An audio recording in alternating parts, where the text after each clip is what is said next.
Hello everyone, Ziljin here with another art video. Hell yeah. So yeah, hopefully everyone's psyched about the announcement. I mean, it's old by now. It's been a while, but yeah, Incredibles 2, they're finally gonna make it. It only took like over 10 years, right? Over like 15 years, right? Yeah. It's about time. I did rewatch the movie and I'm like, hey, I should draw some Incredibles fan art. Why not, right? Yeah. I mean, yeah, it's not a comic book movie, but it is about superheroes and supervillains, much like the comic book movies. And it's even better because it's CGI. It's a cartoon. They can wear the costumes all the time, use their powers. Hell yeah. And they can have a whole bunch of cast. Doesn't have to just focus on the one hero, right? Yeah.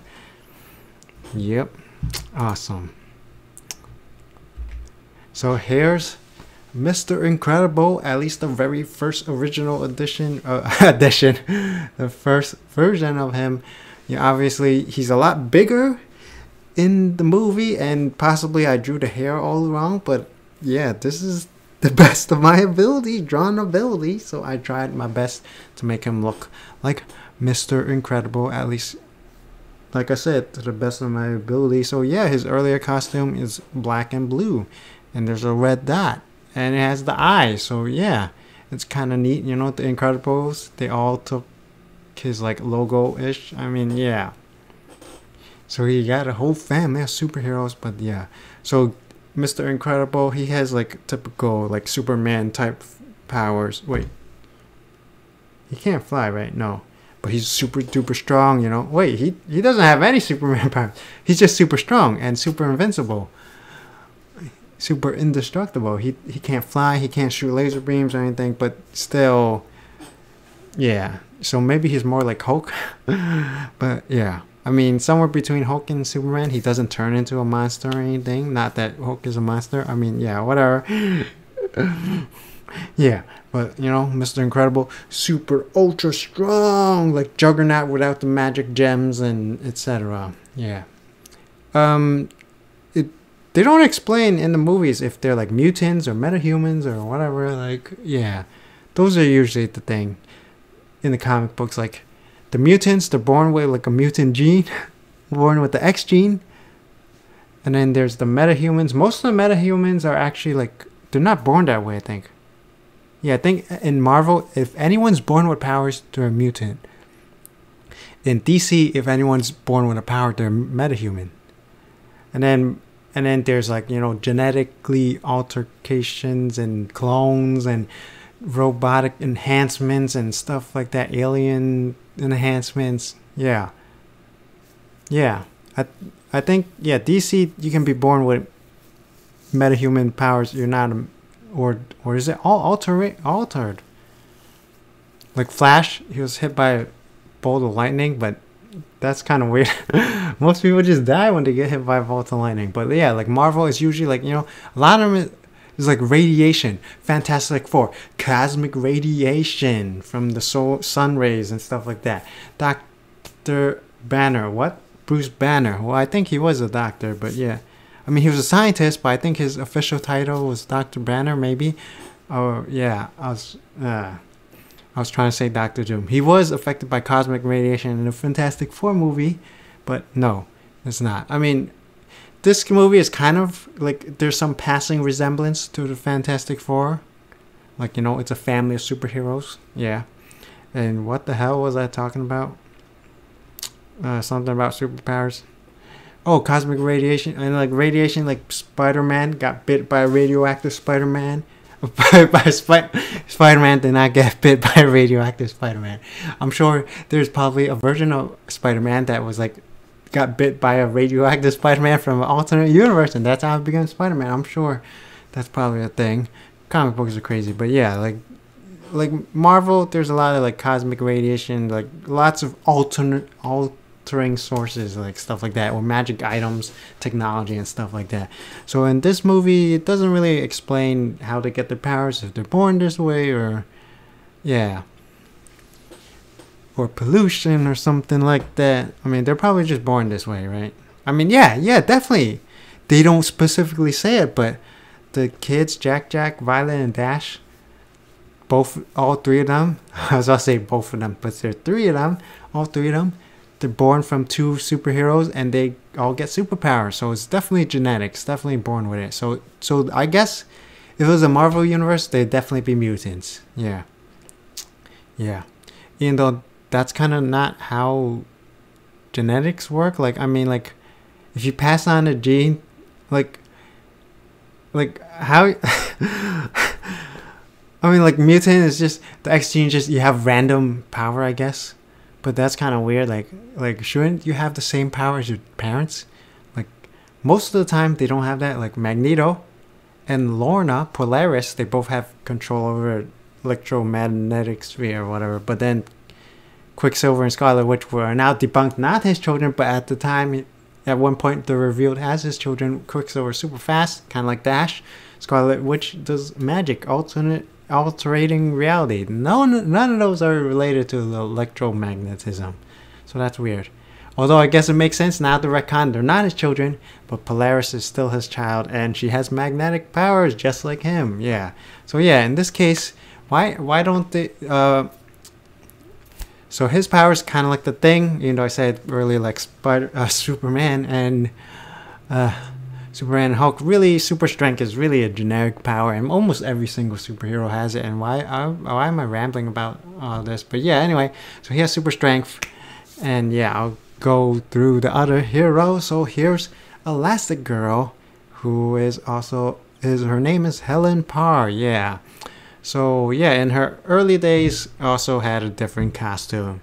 So here's like an E/G. I mean, it's like a G, but this part is the E. So that's cool, super duper cool. And yeah, and she's not afraid to show a little skin. That's great. And she had longer hair. Yeah.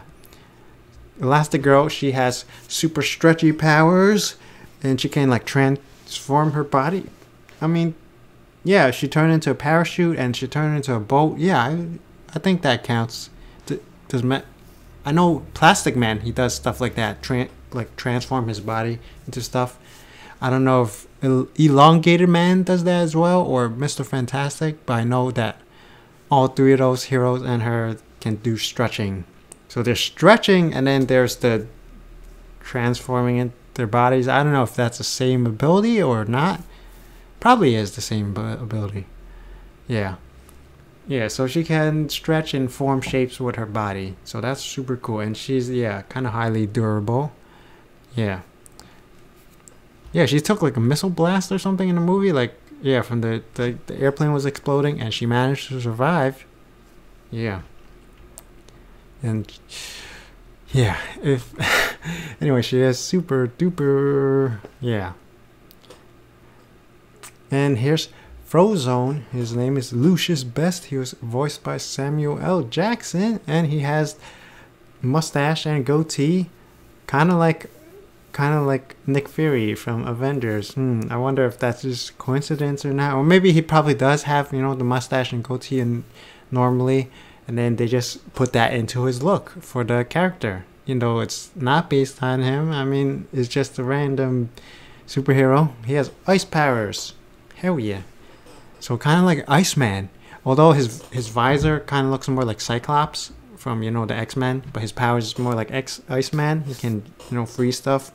That's super awesome. Make ice walls and stuff. He's pretty much Black Iceman. Yeah. Yeah. His costume is kind of weird, honestly. Because, yeah, I don't know. I like it when, you know, they separate the chest and the belt and the pants and the arms and stuff. His chest to torso is like mostly one piece, just a random thing in the chest, in the torso.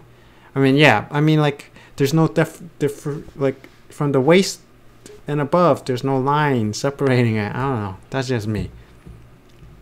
But his visor definitely super looks like Cyclops, super cool looking. And here's Mr. Incredible.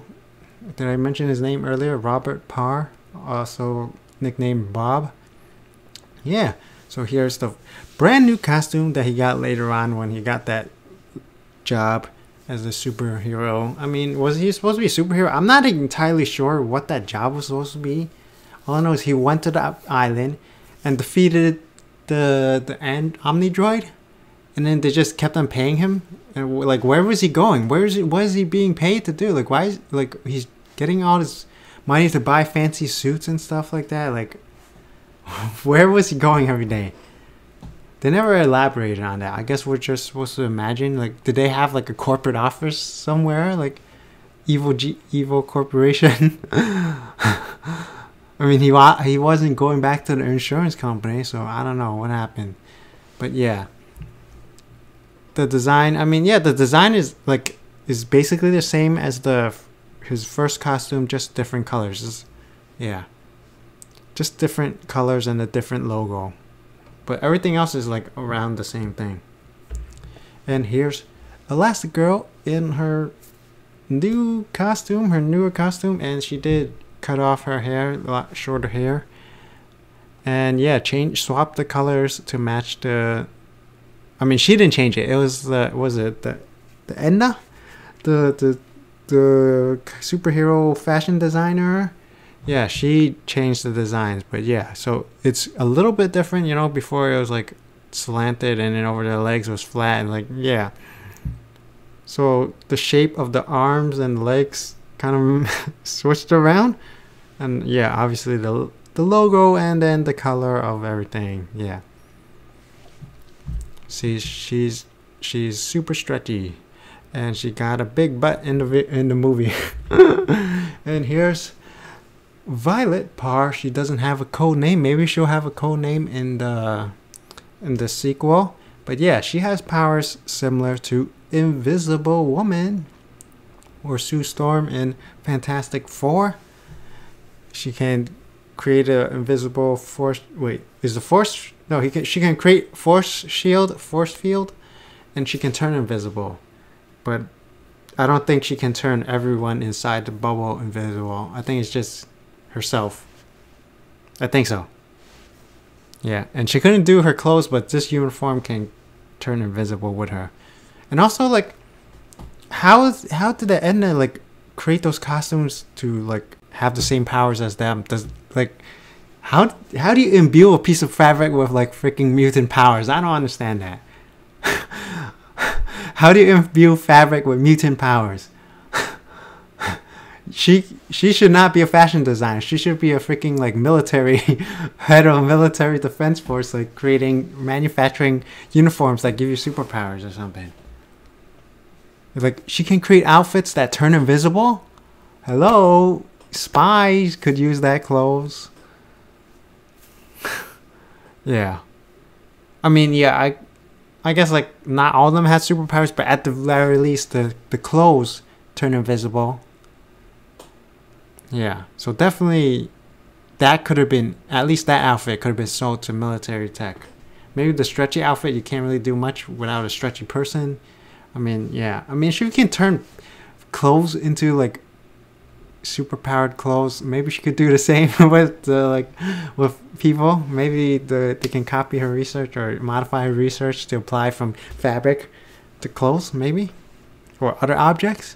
Yeah. They could turn other objects, you know, stretchy and invisible and etc., like stuff like that. Yeah, seems kind of crazy. So her hair is parted similar to her mom's, but her hair is super duper long, and she's a lot shorter. Usually I just have everyone the same height, adults or kids, aliens, giant hulking monsters like the Hulk, or like sometimes I'll make like Juggernaut a little bit wider or something. But yeah, only because of the helmet. Most of the time I try to have the same shape. So I made her a little smaller. Yeah. But yeah, it's mostly using her mom's body and then just making her smaller and modifying the hair. Yeah. So I guess it's kind of weird that she has... Yeah, she's not supposed to have boobies. In the movie, she does not have boobies. At least not as big. Yeah, but I was too lazy to turn it into tinier boobies. Yeah. My bad. And here's Dash. Same thing as Violet. I just took Mr. Incredible and made him super duper small and modified the haircut.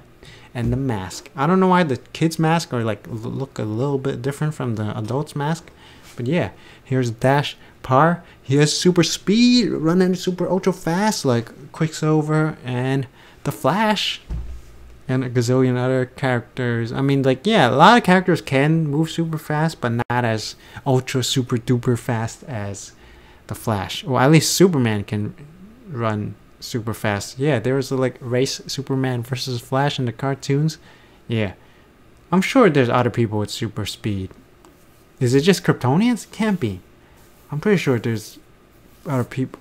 I think Marvel only has like the speedsters. Flash, I mean not Flash, Quicksilver and Wizard are the only people who can like move super fast, and Blur. I think nobody else. But I know DC has Superman.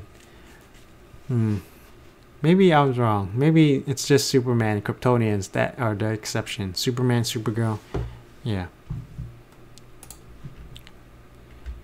So there, got it. There's the Incredibles, my fan art. So hopefully everyone's enjoying this series. If you like or dislike this video, be sure to let me know down below. Subscribe, comment, tell me which one you like the best. Do you like the Incredibles movie? Are you looking forward to the next Incredibles movie, the sequel coming out next year, I believe? Yeah. So yeah.